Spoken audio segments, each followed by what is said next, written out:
Can you imagine a day where the ATF is not around, but they're actually a bigger headache to gun owners? That's what I'm going to talk about today as I fill you in on the proposed merger with the ATF and the DEA and how this doesn't absolve gun owners of the issues we have with the ATF, but it actually creates even more problems, even more no-knock warrants potentially. Even the idea of them being able to take away your guns without any crime committed and you will never see those guns again. I'm going to give you an interesting example. Actually, this happens with the DEA, so I'm going to fill you in there, but I also want to tell you what I think a better proposal is to actually get rid of the ATF, but not have it become this kind of bigger boogeyman with an even bigger budget, really.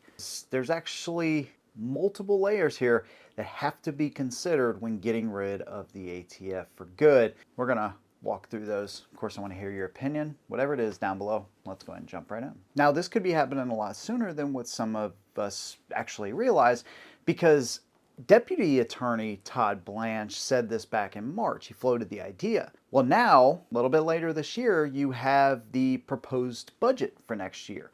And of course, that's going to include DEA, ATF, FBI, etc. The problem is the DEA is definitely not the agency you want being in charge of guns. Think about it. They actually started in, 1973, Richard Nixon, the war on drugs. And it has been obviously a net loss since the war on drugs actually started. But their idea is to use no-knock warrants, seize assets, and wiretapping, which became really prevalent after 9/11. Now, they operate under the Controlled Substance Act of 1970, which essentially is your classifications for different types of substances, if you will. They're actually known for seizing and, yes, stealing money from people without a single conviction ever being put out there. Check this out. Between 2006 and 2021, they seized over $4 billion in cash. Yes, billion with a B. They're allowed to do this under administrative forfeiture. So essentially, you can have your assets taken away. You don't have to be charged with anything. It's just kind of a part of the process. If you happen to be involved in one of these no-knock warrants, or you find yourself in an airport and they've been watching you, or wiretapping, or any of the number of deceptive tactics that they use, which have been approved, especially after 2001. And the problem is, most people do not get their assets back. I think they have like a 58% conviction rate. So you have 42% of people where their charges just get, thrown out. But rarely do people actually get those assets back. And guess what? They use that money to fund even more of these operations. Now, the ATF is no bed of roses, that's for sure, but they started out as a tax collection agency for alcohol. Then, after the Gun Control Act in 1968 and into the 70s, that's when they became kind of their own department. But then again, after 2001, they went from the Treasury to being under the Department of Justice. And while none of us like the ATF, they do have regulatory responsibilities. There is some oversight for much needed FFLs, of course. So it's not strictly militarization with the ATF, although they've had their share number of these as well. It seems like the increase of no-knock warrants and stuff has increased after 2001. Before that, of course, you had Waco, Ruby Ridge, other high-profile ones like that.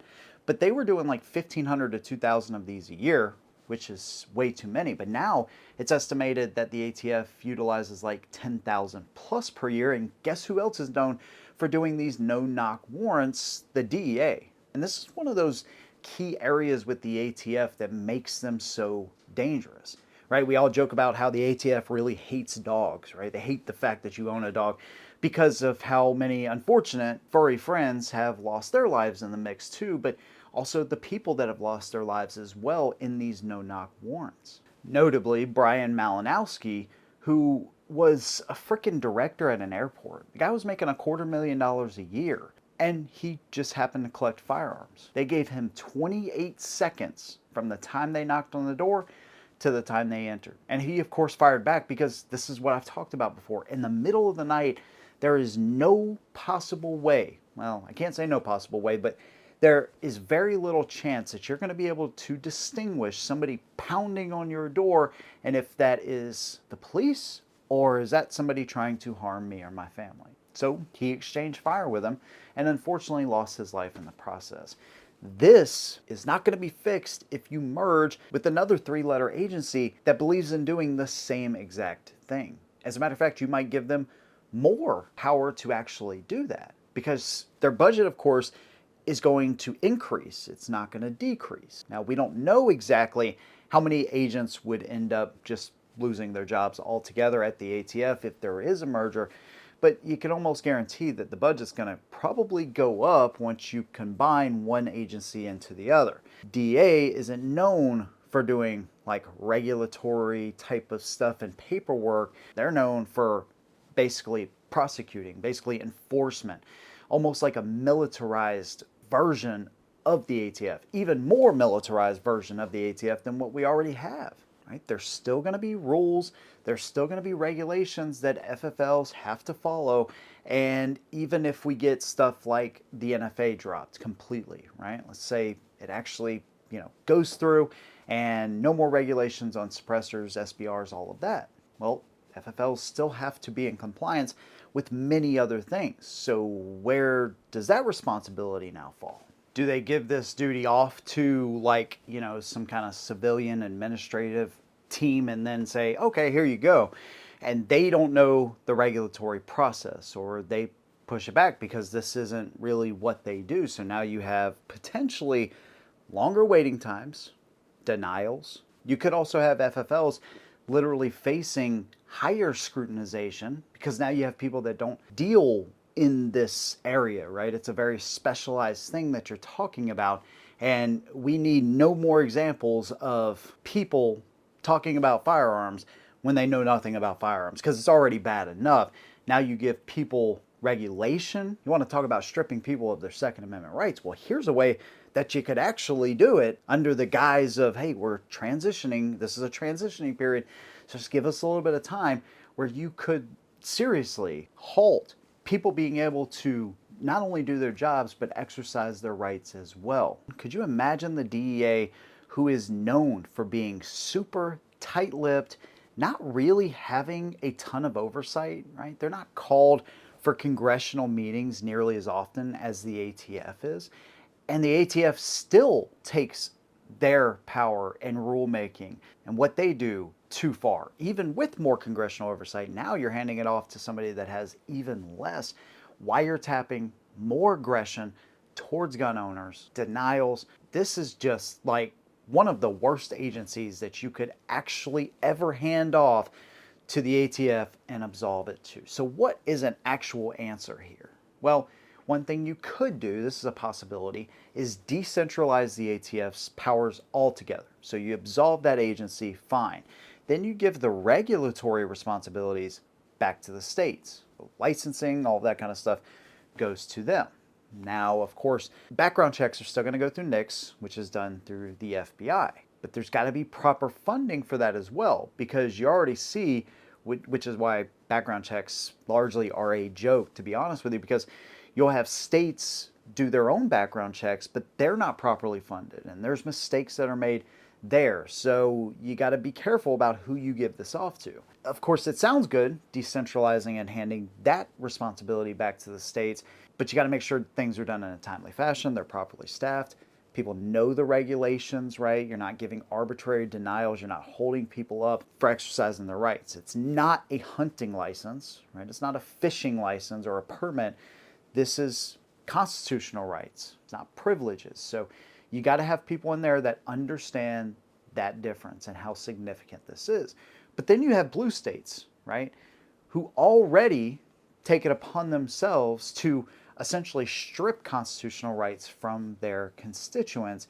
Now you give them even more power to do that. So there's got to be some kind of federal protection in place to make sure that Second Amendment rights aren't being absolutely stripped down to nothing in these more gun control frenzy, happy, zen, we're all living in this imaginary utopia type of states. But this might be a better option, okay? Let's just assume everything stays in place, right? You have the NFA, the GCA, let's say none of that changes. Of course, we all want that, but let's just pretend that it doesn't. What you could do is absolve the ATF just completely. And then you create a new non-enforcement, non-militarized, and non-armed department off of the Treasury once again. This department is going to have people that understand the firearms business, and they also understand the Constitution. They're going to be the ones that actually approve forms. But that's it. You're not going to have men with guns waiting at the ready with an even bigger budget to go in and do no-knock type of warrants. The best part is you're going to have congressional oversight that says any kind of forms, NFA, that stays intact, you got to have them back within 48 hours. You can no longer create these extended waiting periods. 1 week, 2 weeks, that's just way too long. They got to be back sooner than that. This agency is going to be a service to gun owners, not a hindrance. If there's any new laws on the books that are going to be made, they're going to have to go through the congressional process. You have no ability to create any more rules. People just wake up one day and say, hey, you know what, this sounds like a good idea. Let's regulate this. No more of that. And any kind of criminal enforcement when it comes to firearms, well, that's going to agencies that are already in place. We already have enough of them working with all of this overlap.